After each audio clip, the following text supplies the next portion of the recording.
Howdy SEO Moz fans, welcome to another edition of Whiteboard Friday.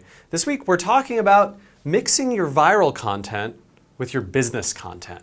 Now, what we mean by this is really you have some content on your website that's primarily meant for your business, for your customers, for people who are researching your products or your services, and you have this other content on your website that's often more marketing focused. It's designed to drive new traffic, to get links in, to get social shares, to have all these good things happen around your website.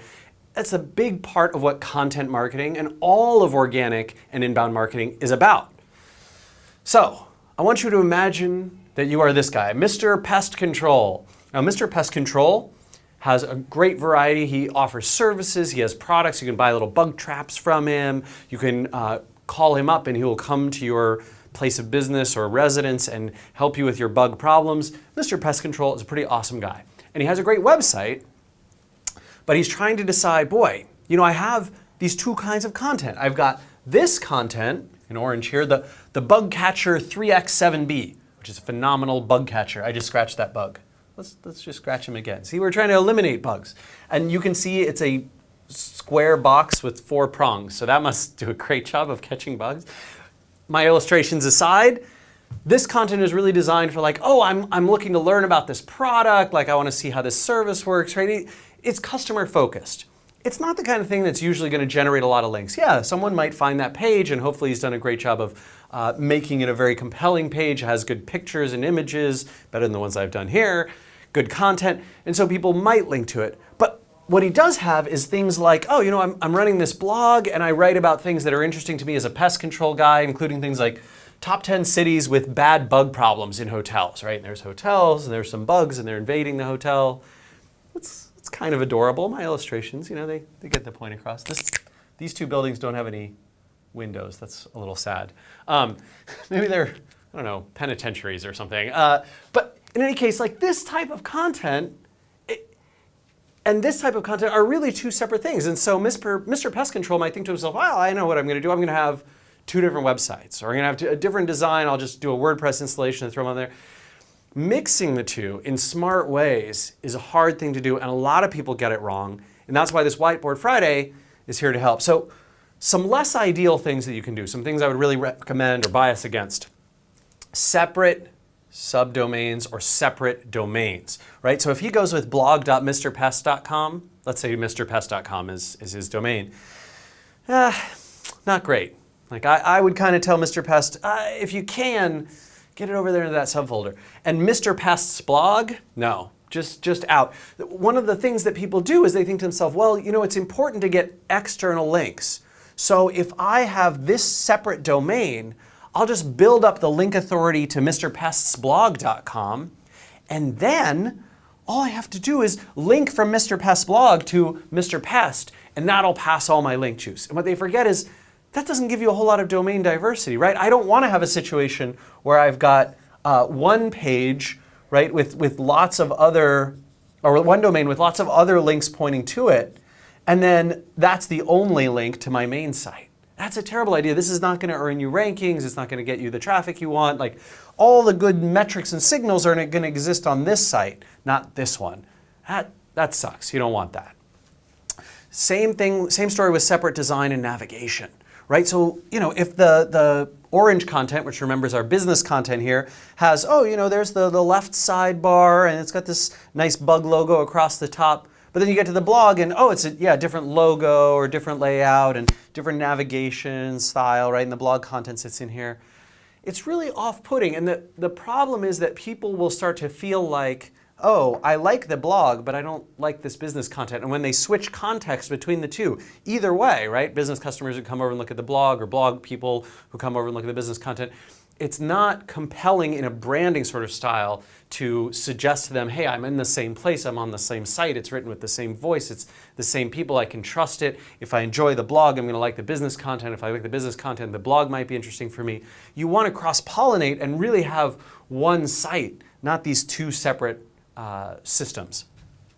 And finally, obviously, manipulative cross-linking. So many times I see this where people are like, oh, I've got my blog, so I'm just going to, you know, pepper in these anchor text-rich links here and here, and they're going to point back over to these pages on the business side. No, what are you thinking? And it's always one way, right? It always points from the viral type of content over to the business content. It's obvious to Google, it's obvious to users what you're trying to do. People are going to like your blog less, which defeats the purpose of having it in a lot of ways. And people are not going to be coming over to the business content from there, right? Nobody clicks these links or really follows them unless they're hyper relevant and high quality, in which case maybe they should exist for some reason. So, as an example, like, in the top 10 cities with bad bugs hotel, I will talk about the fact that the Waldorf Astoria in New York has eliminated their bug problem, and maybe in parentheses note, thanks in part at least to our 3x7b, shameless plug, right? And it's sort of cute and it's appropriate and makes sense. And hey, you're recognizing that, this nice hotel actually did really use their product. That's cool. That's a fine way to do it. But to have, a list of anchor text-rich links on every site, on every page, linking over to the pages, you're trying to push too hard, and you're clearly manipulating for SEO purposes, not to help users. So let's talk about some good things to do. Do you see how I made that switch, Casey? Are you proud of me? Oh, he's so proud. Because normally I might go like this, and then I get off the screen. It's terrible. But the mechanics behind Whiteboard Friday are remarkable. So more ideal kinds of things. Keep it on the same domain. Use subfolders. mrpest.com/blog. Awesome. Great. Good job.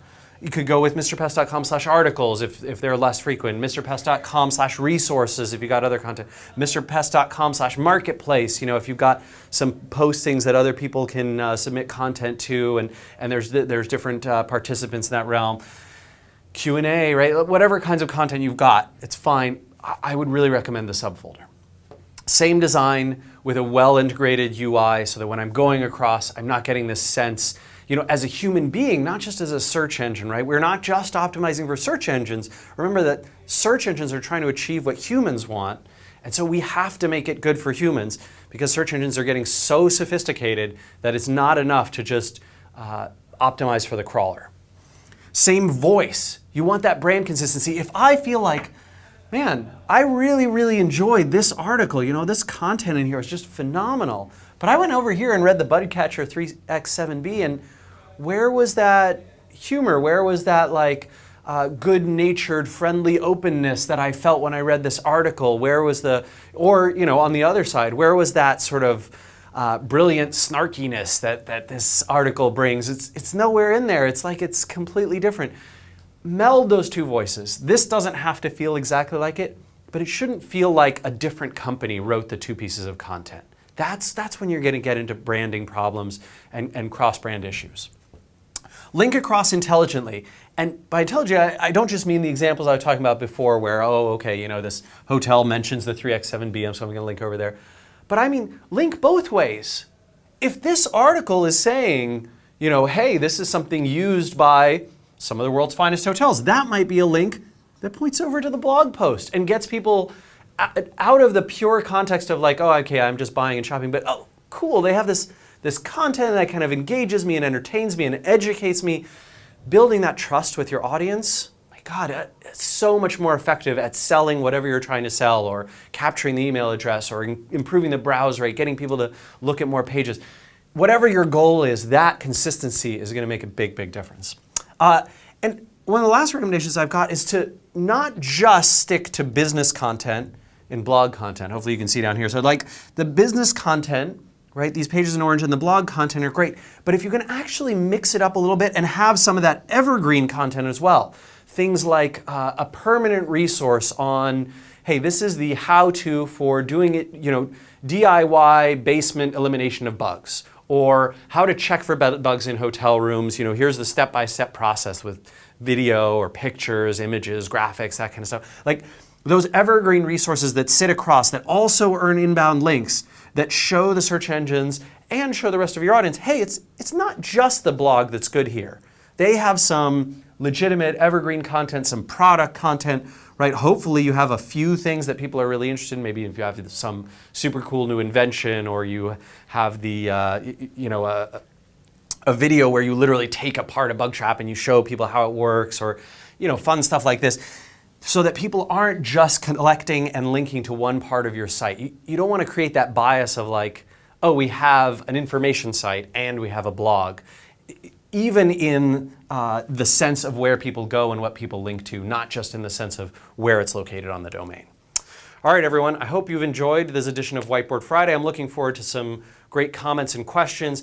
If you have sites that have that separation between informational and blog content, and you've got questions about how we can help out or how we might optimize those, please feel free to put them in the comments. Look forward to reading them. Take care. We'll see you again next week for another edition of Whiteboard Friday.